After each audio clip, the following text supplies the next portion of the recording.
ডিগিতে তো কতগুলো মাছ আছে। আরো একটা। হ্যাঁ দেখো দেখো কি মাছ এটা? ছোট টাকি মানে বাবরে এত শোল আছে। দেখুন মাছ নিয়ে আসতেছে, শোল শোল মাছ।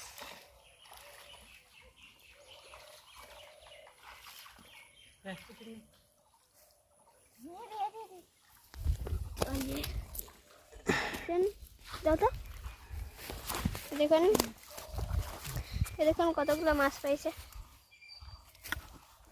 কত বড় বড় 3টা মাছ।